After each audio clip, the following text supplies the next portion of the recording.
On October 28, 1973, the body of a young woman was found floating on the Mississippi River. She was Mary Horton Vail, a 25-year-old mother and wife, whose life had been tragically cut short. The police quickly arrived at the scene to investigate the sudden accident, and they were met with the explanation provided by her husband, Felix Vail. He claimed that his wife had drowned during a boating trip they were on together. Vail, appearing strangely calm, told the authorities that Mary's death was an accident. He said he had done everything he could to save her, but it was to no avail. At the time, the police had no reason to doubt Vail's statement. The tragedy was ruled as a drowning accident, and the case seemed to be closed. However, over time, suspicion began to grow around Felix Vail. Mary's family and friends were left with lingering questions. Would Mary really have gone boating late at night? What had really happened to her? These unsettling questions started to circulate, but there were no immediate legal answers. Felix Vail continued on with his life, appearing unshaken by the tragedy, but his calm exterior hid a troubling truth. In 1984, more than 10 years after Mary's death, another woman mysteriously disappeared. This time it was Sharon Hensley, Felix Vail's girlfriend. Unlike Mary, Sharon vanished without a trace. There were no witnesses, no evidence. She simply disappeared from existence, as if she had evaporated into thin air. For years, both cases of Mary and Sharon remained unsolved, their fates a mystery. Then, in 1993, Felix Vail's third partner, 18-year-old Annette Craver, also disappeared under strange circumstances. Annette was last seen living with Felix, but when she suddenly vanished, Vail provided a simple explanation. She had gone to Mexico in search of a new life. Just like before, the police had no way to verify his story. 3 women, 2 bodies, and 1 man tied them all together. The chilling connection between these disappearances became harder to ignore. As time passed, the cases faded from the public's attention, but the mystery never fully went away. Each woman's fate seemed inexplicably linked to Felix Vail, and each time his story held unsettling inconsistencies. How had these 3 women's lives become so entwined with Felix Vail's? What secrets was he hiding? Years later, with advancements in forensic science and renewed public interest in cold cases, investigators decided to take a second look at the perplexing events. After a thorough review and deeper investigation, they realized that Mary Horton Vail's death might not have been as simple as it seemed. This discovery prompted a closer examination of Felix Vail's role in the disappearances of the 3 women. Felix Vail, a seemingly ordinary man, was now at the center of a dark and disturbing mystery. Was he hiding a terrible truth? As the investigation progressed, the truth began to emerge, and the race to uncover the hidden secrets of this long-standing case was underway. Audiences will soon witness the chilling details of this case as they unfold, each step drawing closer to the terrifying reality lurking beneath the surface. In the story that follows, we will unravel the web of mystery surrounding Felix Vail and the disappearance of 3 women over several decades. Under the ominous cloud of suspense and unease, will the truth finally come to light? And can justice be served for the women who vanished into the shadows so many years ago? Felix Vail's life began in the rural expanses of the southern United States. Born in 1939 in Montpelier, Louisiana, Vail grew up in a small, close-knit community where traditional values were the foundation of everyday life. His early years, like many children of that era, were marked by simplicity and a certain degree of isolation.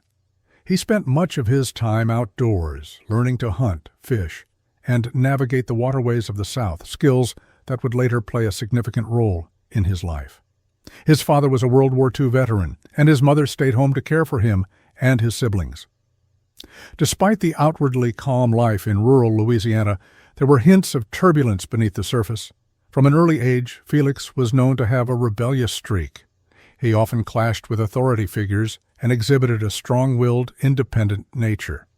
His childhood friends recalled a young Felix who was confident, even arrogant at times, and someone who did not like to be told what to do. He had an air of self-reliance, which made him stand out from his peers. As Felix grew into his teenage years, his demeanor became more unpredictable. He was described as charming when he wanted to be, with a quick wit and the ability to talk his way out of difficult situations. But there was also a darker side. He could be cold and calculating, and when pushed, he had a temper that simmered just below the surface. His relationships, even at a young age, were marked by volatility. Those who knew him during this period often spoke of his magnetic presence, but there was always something unsettling about him, something that made people uneasy if they spent too much time with him.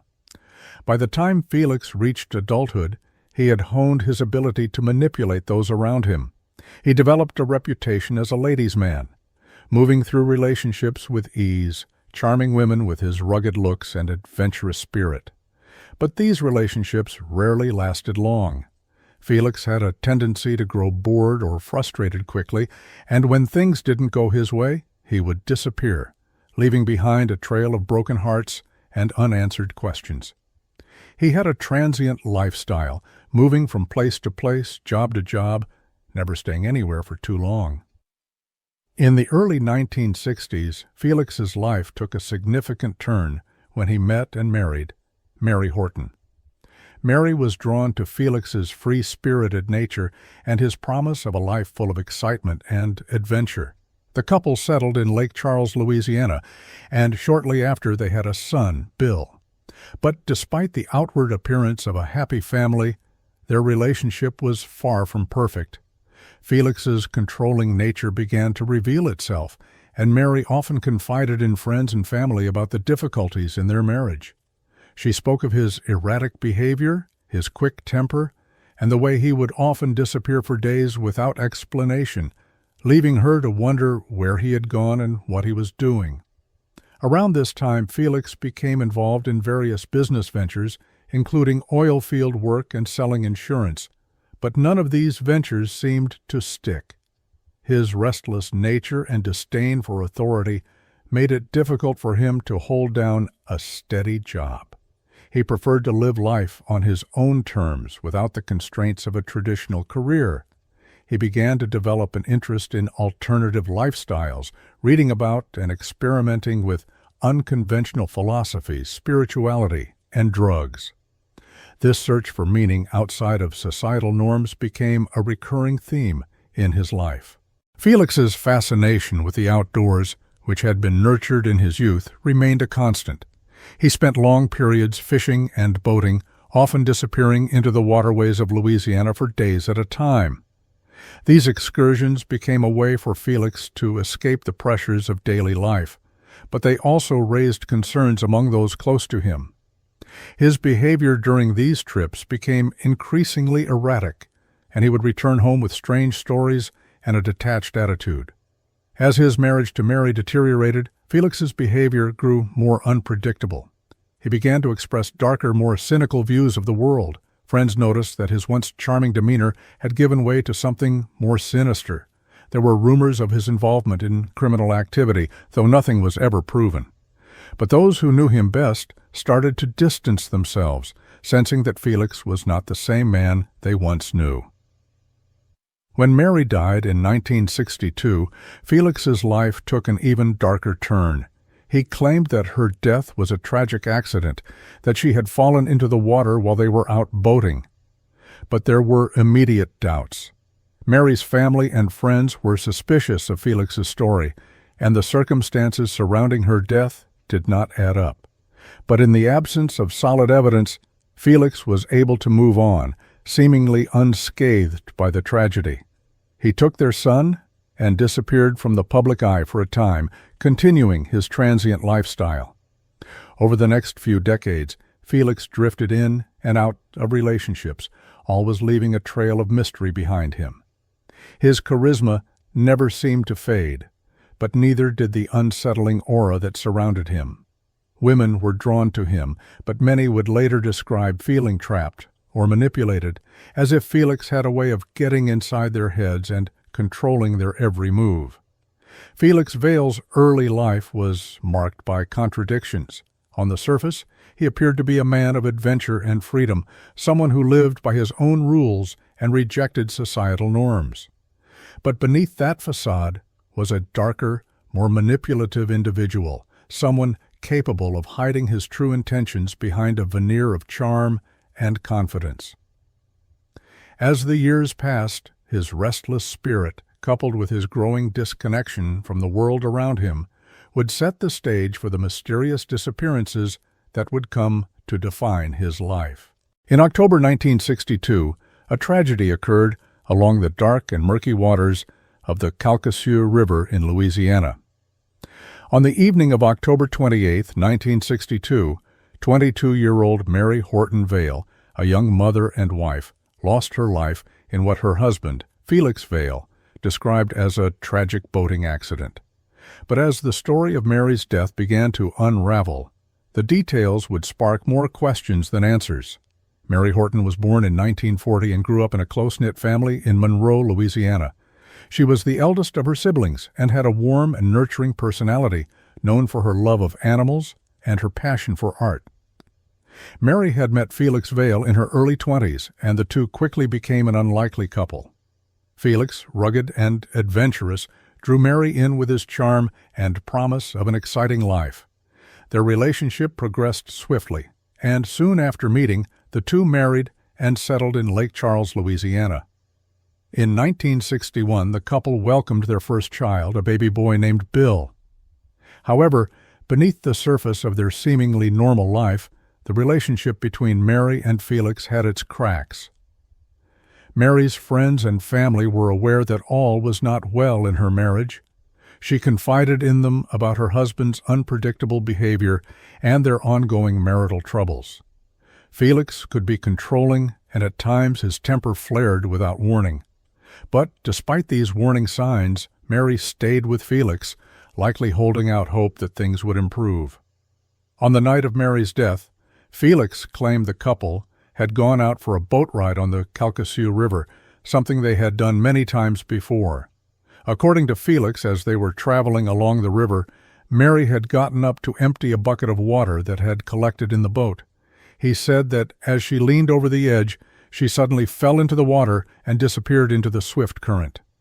Felix told investigators that he tried to rescue her, but it was too late. He said he dove in to save her, but she had already been swept away by the river's strong flow. When Felix returned to shore alone that night and reported the incident, the authorities immediately launched a search for Mary's body.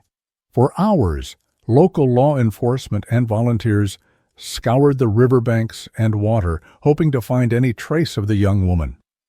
The search continued into the next day, and eventually, on October the 29th, 1962, Mary's lifeless body was found tangled in some brush along the riverbank about a mile downstream from where Felix claimed she had fallen overboard. At first glance, Mary's death appeared to be a tragic accident. The river's strong current was well known, and it wasn't unusual for accidents to occur on the water. Felix's account of the events seemed plausible. After all, there were no witnesses to contradict his story. However, there were several details about the case that immediately raised suspicions. When Mary's body was examined, she was found with a scarf wrapped tightly around her neck. Felix explained that Mary had been wearing the scarf to keep warm that night and that it must have gotten tangled around her during the struggle in the water. Yet this explanation did little to ease the concerns of those who knew her best. The scarf seemed odd, especially given how tightly it was wrapped, almost as if it had been used to restrict her breathing. Furthermore, there were bruises on Mary's body, particularly around her neck and face, which were inconsistent with drowning. Felix claimed that these bruises had been caused by his attempts to pull her from the water, but as investigators dug deeper into the case, they began to suspect that something more sinister had occurred that night on the river. One of the most troubling aspects of Mary's death was the timeline of events. Felix had waited for several hours after Mary went into the water before reporting the incident, By the time authorities were notified, it was well past midnight, making it difficult to conduct an immediate search. Felix's delayed response only fueled further doubt about his version of events. Why hadn't he sought help sooner? Why did he wait so long to report his wife's disappearance? Mary's family, particularly her mother, Illa Horton, was devastated by the loss of their daughter. But alongside their grief, they were plagued by suspicions about Felix's involvement in her death. Mary's family had always been wary of Felix. They knew of the problems in his marriage with Mary and had witnessed his erratic behavior firsthand. Now, with Mary gone, they couldn't shake the feeling that Felix was hiding something.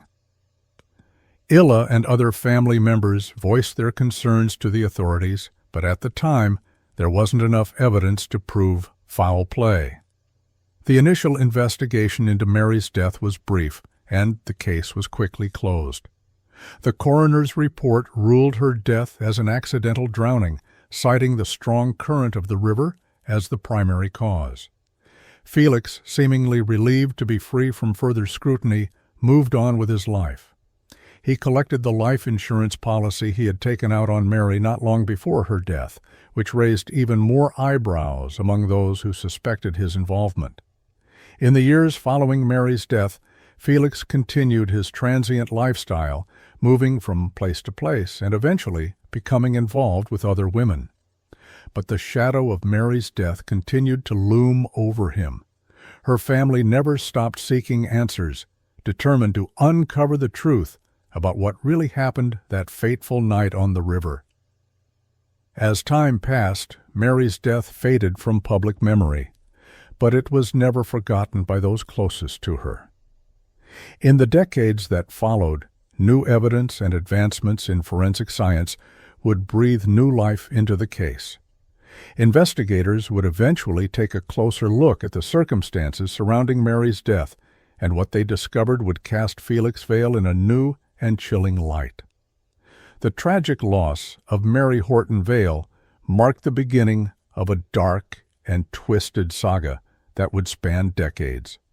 Though her death was officially ruled an accident at the time, the unresolved questions and lingering doubts would later resurface as Felix's life became entangled in the disappearances of two more women. For Mary's family, justice had remained elusive, but their determination to seek the truth never wavered. And in the years to come, their fight for answers would finally pay off, exposing the unsettling reality behind Felix Vail's dark past. The case of Mary Horton Vail is more than just a story of a young woman's untimely death. It is a tale of deception, manipulation, and unanswered questions, all of which would eventually lead to a deeper investigation into Felix Vail's life. Her death was the first of three mysterious disappearances linked to Felix, and as more details emerged, the facade of innocence that Felix had maintained for so long began to crumble. Nearly a decade after the death of Mary Horton Vail, Felix Vail's life was again shadowed by the mysterious disappearance of another woman. This time, the missing person was Sharon Hensley, a young woman whose fate became closely intertwined with Felix. Sharon Hensley was born in 1950 in Texas, a young woman with a bright personality, a curiosity for life, and a love for adventure. She longed to explore the wider world beyond her hometown. In 1970, Sharon met Felix Vail, and, like many other women before her, she was drawn to his mysterious aura. Felix, with his free-spirited lifestyle and charismatic personality, quickly captured her attention, and the two began a relationship that seemed passionate and intense. By this time, Felix was already a seasoned traveler, roaming across multiple southern states in the U.S. with his boat. His nomadic lifestyle matched Sharon's thirst for adventure, and in the early 1970s, the two embarked on a journey she believed would be exciting and fulfilling. They traveled together, living a transient life, moving from place to place. However, this journey soon took a darker turn. As their relationship deepened, Sharon began to see a more unstable and dangerous side of Felix. Gradually, her family and friends lost contact with her. Sharon's mother noticed that their regular letters and phone calls became less frequent until they stopped altogether. The last time anyone saw Sharon was in 1973 when she was still with Felix. At that time, there were no signs of distress or danger, but that would be the last time she was ever seen. After 1973, Sharon completely vanished. It seemed as though she had disappeared without a trace. Her family tried to reach her, but all their efforts failed. Felix told her family that Sharon had left on her own accord to pursue spiritual enlightenment in India.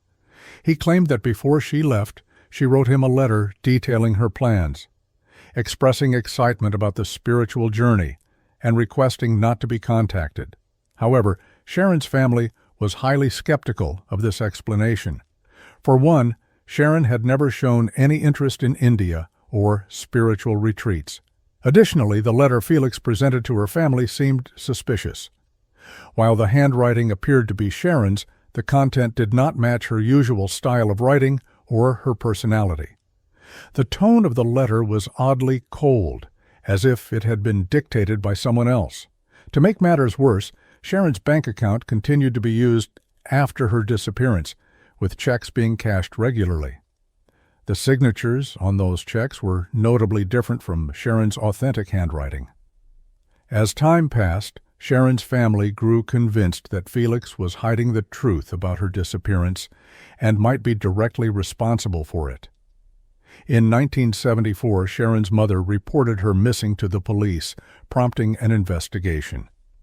Despite Felix's continued insistence that Sharon had left on her own, his vague and incomplete explanations raised red flags. He couldn't provide solid evidence of her whereabouts, and his story about her spiritual quest became increasingly inconsistent. Investigators began to doubt Felix's account and started to suspect that he might be involved in Sharon's disappearance. However, the lack of concrete evidence stalled the case. There was no body, no witnesses, and Felix's carefully constructed story about Sharon leaving for India made it difficult to pursue further legal action. Even though the investigation reached a standstill, Sharon's family never stopped searching for answers. Her mother made public appeals through the media, hoping someone might come forward with information about her daughter's whereabouts. But as the years went by, the case slowly faded from public attention, and Sharon's disappearance became a cold case. By the late 1970s, Felix had left Texas and continued his nomadic lifestyle. Sharon had now been missing for several years, but her family refused to give up. Felix, on the other hand, seemed unaffected by the tragedy, living without any signs of guilt or remorse. He stuck to his story, claiming Sharon had willingly left for spiritual enlightenment and disappeared from his life. However, the mystery surrounding Sharon's disappearance did not end there. Years later, new evidence and leads began to emerge, reigniting interest in her case. Police re-examined Felix's life and noticed alarming connections between Sharon's disappearance and other missing women.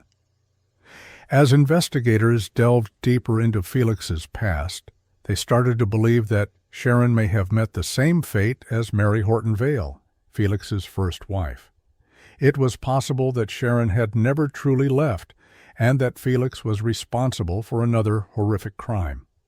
Although there was no direct evidence linking Felix to Sharon's disappearance, the circumstances surrounding her case cast a long shadow over his life. Sharon's fate remains unknown to this day, and her family continues to wait for the day when the truth is finally uncovered. Sharon Hensley's disappearance marked a significant turning point in the dark narrative surrounding Felix Vail. Her vanishing not only deepened suspicions about Felix's motives, but also set the stage for the tragic case of the third missing woman, Annette Craver. Over time, more evidence emerged, suggesting that Felix Vail's life was far more sinister than anyone had previously imagined, and Sharon's disappearance was just one part of a much larger, darker story. A few years after the disappearance of Sharon Hensley, the shadow of another missing woman loomed over Felix Vail's life. This time, the target was Annette Craver, a vibrant young woman whose fate was destined to intertwine with Felix's. Annette Craver was born in 1953 and grew up in an ordinary family. She had a bright personality and a strong sense of curiosity. Growing up in a small town in Texas, she displayed a keen independence and adventurous spirit from a young age. In 1974, Annette had just graduated from high school, filled with hopes and expectations for her future.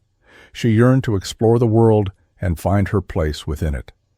At this pivotal moment, her life intersected with Felix Vail's. By this time, Felix had accumulated a wealth of travel experiences from his past relationships with Mary Horton Vail and Sharon Hensley.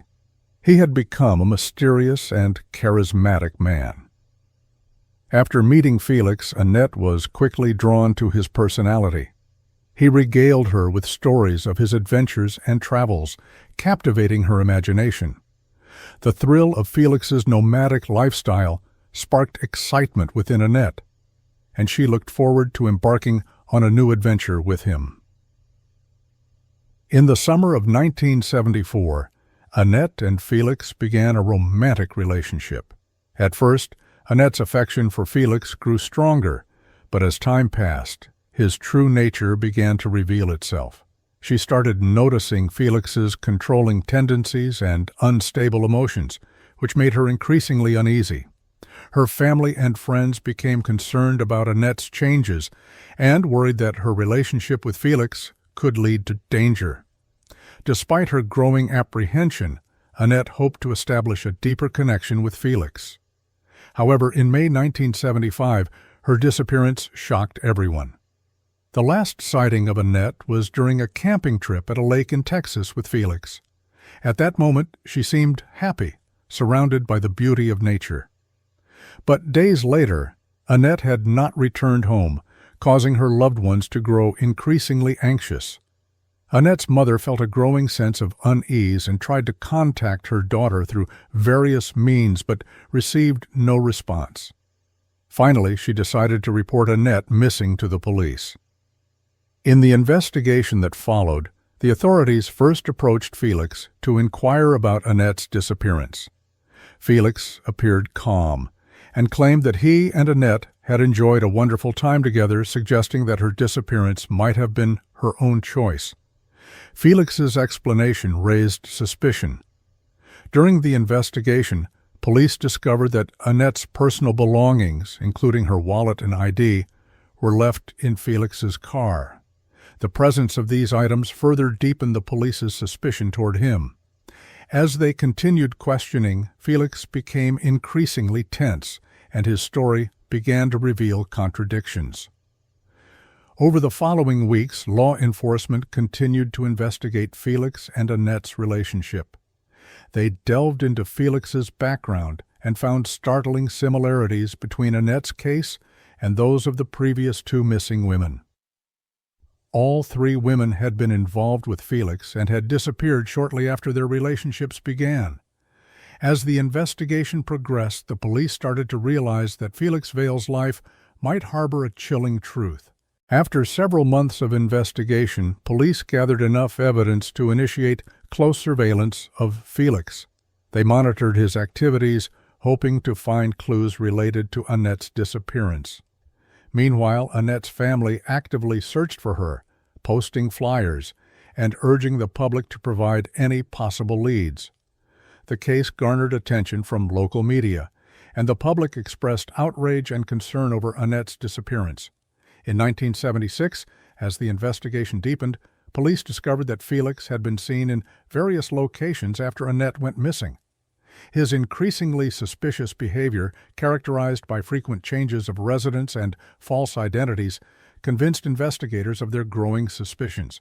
It appeared that Felix was trying to cover something up, and his interactions with Annette and other missing women left many unanswered questions. Eventually, police decided to arrest Felix and began to interrogate him. During the questioning, Felix's demeanor shifted from calm to increasingly anxious. He repeatedly attempted to defend himself, but his explanations became riddled with inconsistencies. As police pressed for answers, Felix's lies began to unravel, and the case evolved into a more complex narrative. Despite the absence of Annette's body, law enforcement was convinced that Felix had a direct connection to her disappearance. As the investigation continued, police began to focus more on Felix's past and the parallels between him and the other missing women. Every detail seemed to point in the same direction, revealing a hidden secret behind Felix Vail's life. Annette Craver's fate is another tragic chapter in the story of Felix Vail. Her disappearance not only deepened questions about Felix's true identity and motives, but also refocused attention on this unsettling mystery. As investigations into Felix intensified, the public began to realize that this man's life was far darker than previously understood, and Annette's disappearance was undoubtedly a part of this shadowy narrative. As time went on, the case of Annette Craver's disappearance became increasingly complex. Although many investigations had not yielded significant progress, her family and local law enforcement never gave up on the pursuit of the truth. In Felix Vail's past, more and more suspicions emerged, prompting the police to re-examine his connections to the 3 missing women, ultimately leading to his arrest. By the early 1980s, the disappearance of Annette had rekindled public interest, especially with ongoing media coverage. With advancements in technology, police began to employ modern forensic techniques to reassess old cases. They collected all available evidence related to Felix, including records linked to the cases of Mary Horton Vail and Sharon Hensley, in hopes of finding leads that could revive the investigations. During the re-examination, investigators carefully analyzed Felix's behavioral patterns and past criminal record. Despite Felix appearing normal on the surface, the police gradually realized that many suspicious signs existed in his personal history. In particular, his relationships with the missing women and his actions following their disappearances seemed fraught with evasion and anxiety. A breakthrough in the investigation came in 1982. Police received testimony from a witness who claimed to have seen Felix in an argument with a young woman at the lakeside during Annette's disappearance. The witness recalled that Felix was emotionally agitated and appeared to be exerting pressure on the woman. This testimony not only provided a new perspective on Annette's case, but also further indicated that Felix's behavior was unusual. With this new evidence, police decided to conduct a more thorough investigation into Felix. They discovered that Felix lived under multiple false identities and frequently moved between states. This pattern of behavior raised the investigators' alarm. They believed that Felix might not only be connected to Annette's disappearance, but could also be linked to other unresolved missing persons cases. In 1983, police finally gathered enough evidence to arrest Felix Vail. They executed the arrest at his residence in Texas. At the time, Felix was unprepared for the impending arrest, still clinging to the hope that he could evade the law. During the arrest, police questioned Felix extensively about the 3 missing women. His demeanor shifted from casual to anxious. He repeatedly tried to justify his actions, but as the police pressed for details, his explanations became increasingly fragmented. Investigators meticulously recorded every detail of his responses, realizing that he was unable to provide a logical account of his whereabouts and actions. Despite Felix's strenuous denials of any connection to the missing persons cases, law enforcement had amassed a significant amount of evidence indicating that his behavioral patterns were highly suspicious. After the interrogation concluded, the police transported Felix to jail and formally charged him with the disappearance of Annette Craver. Felix's arrest sparked widespread public interest.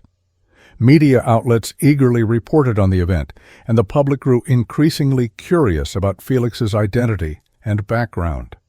As the case gained traction, more individuals came forward to share their encounters with Felix, further exposing his suspicious behavior in various situations. An ever-increasing amount of evidence began to surface, revealing that Felix's life was not only filled with lies, but also dark secrets. During the proceedings against Felix, the prosecution's charges extended beyond Annette's disappearance, encompassing investigations into other missing women as well. The prosecuting team discovered that Felix exhibited similar controlling and manipulative behavior in his relationships with each woman, drawing their heightened attention. They began to believe that Felix's actions were not isolated incidents, but part of a broader pattern behind a series of tragedies. As the trial of Felix progressed, the jury and the public were filled with anticipation. They wanted to unveil the dark story involving multiple missing women. Despite Felix's continuous denials of wrongdoing, the strength of the evidence and the complexity of the case posed severe legal challenges for him. Throughout the trial, Felix's past was gradually unveiled. Family members of the missing women took the stand, sharing their stories and expressing their fears about Felix.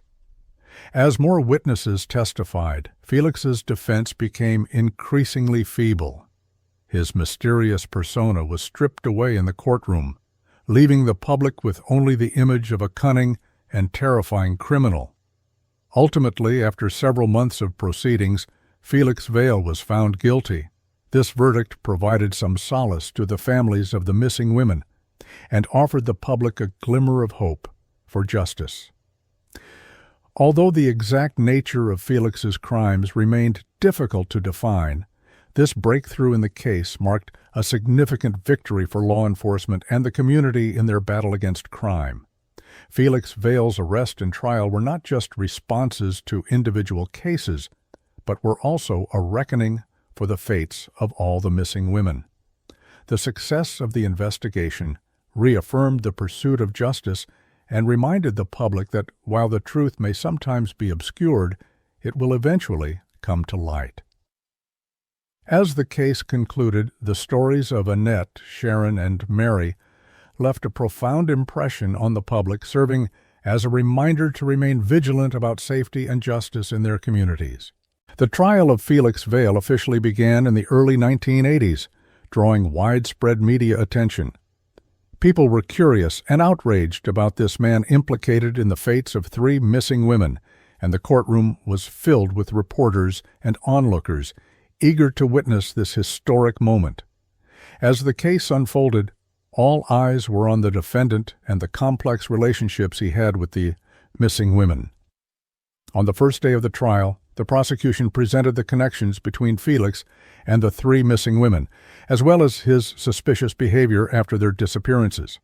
They cited a substantial amount of evidence, including witness testimonies, forensic reports, and police investigation records. This evidence indicated that Felix not only had close relationships with Mary Horton Vail, Sharon Hensley, and Annette Craver, but also exhibited an unusual indifference and anxiety after their disappearances. The prosecution's strategy was to portray Felix as a manipulative man who might have exerted violence against women.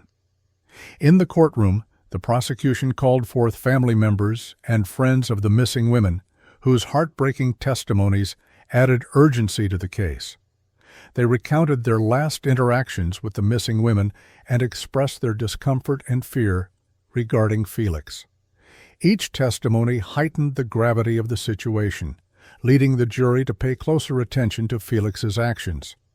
Meanwhile, Felix's defense attorney attempted to argue that he had no direct connection to the missing persons cases, suggesting that all the evidence was merely coincidental.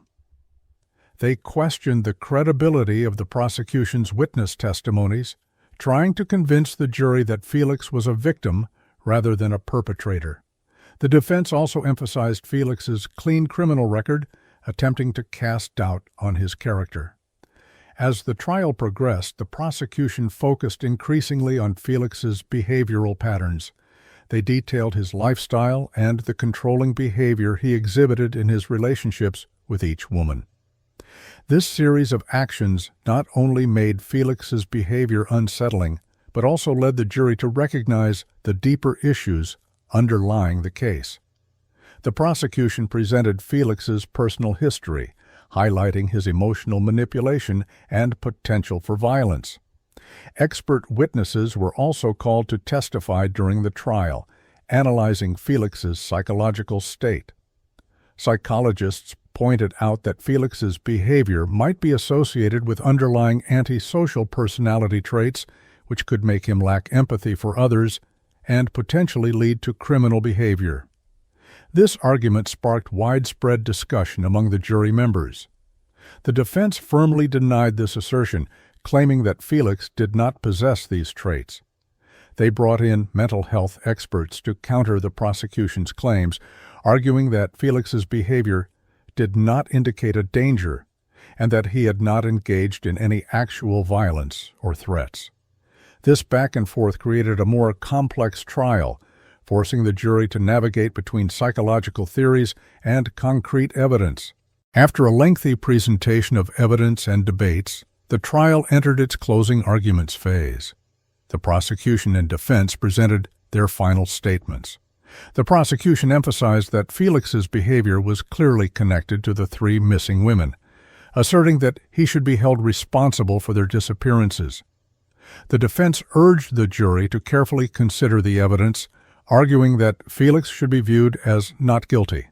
Ultimately, after several days of deliberation, the jury reached a unanimous verdict.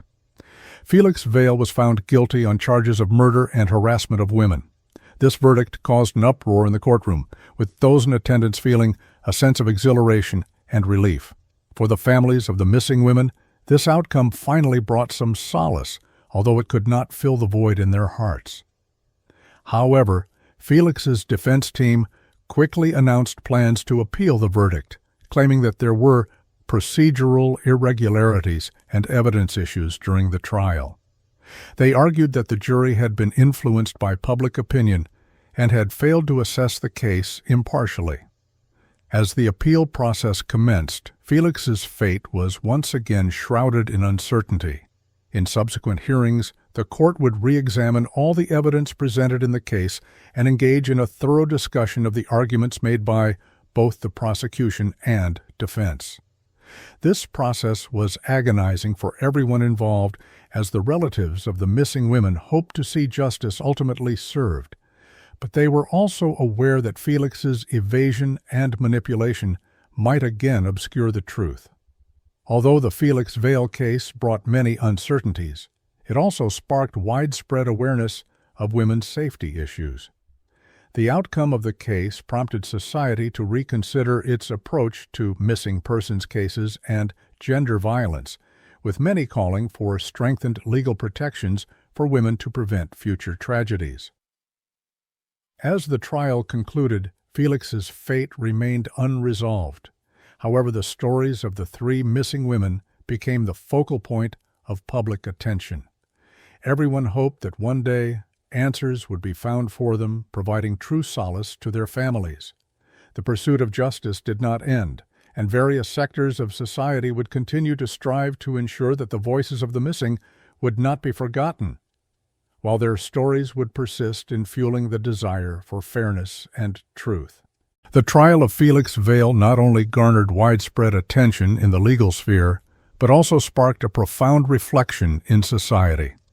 As the case unfolded, the public gradually became aware that the issue of missing women was not merely an isolated event, but a systemic problem encompassing broader social, cultural, and legal contexts. After Felix Vail was found guilty, many media outlets began to explore the impact of the case on families and society.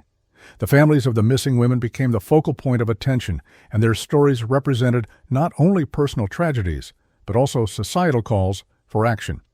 The families of Mary Horton Vail, Sharon Hensley, and Annette Craver shared their pain and loss in public forums, urging society to pay more attention to and take the issue of missing persons seriously. The dissemination of these stories led many to reflect on how to better protect women's safety and prevent similar incidents from occurring in the future. The trial process also exposed numerous systemic issues. Many victim families reported feeling helpless and isolated during the investigations into the missing women. Police resources and focus often concentrated on more urgent cases, leaving cases of missing women relegated to a lower priority. This phenomenon sparked widespread public discussion, leading many to question whether existing laws and enforcement mechanisms were sufficient to protect vulnerable groups, especially women. As the case progressed, legal experts and sociologists began to critically assess the legal system. Many pointed out that current legal frameworks often lack adequate attention and effective measures when dealing with domestic violence, gender violence, and missing persons cases. Experts urged lawmakers to reform and enact stricter laws to protect women from violence while enhancing police responsiveness in missing persons cases. Additionally, the Felix Vail case ignited widespread discussions about gender violence and women's safety. With the case in the spotlight, more women bravely came forward to share their experiences and expose potential threats. Social media became an essential platform where many women shared their stories, creating a powerful movement. This surge of awareness prompted various sectors of society to focus more on issues of gender violence and to call for action. At the community level, the Felix Vail case led to many local initiatives aimed at promoting women's safety through awareness campaigns and educational programs. Schools and community organizations began hosting lectures and workshops to teach women how to identify potential dangers and enhance their self-protection skills. These efforts aimed to help women better respond to possible threats and increase societal attention to women's safety. As the impact of the case continued to expand, calls for legal reform grew louder.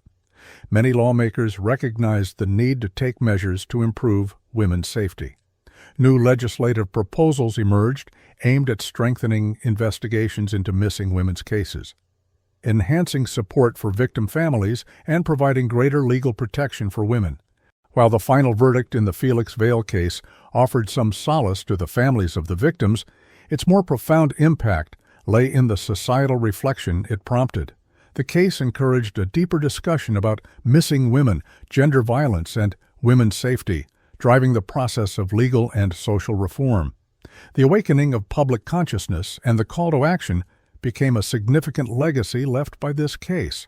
Although the tragedy cannot be reversed, the reflections and changes sparked by the Felix Vail case may pave the way for a safer environment for women in the future.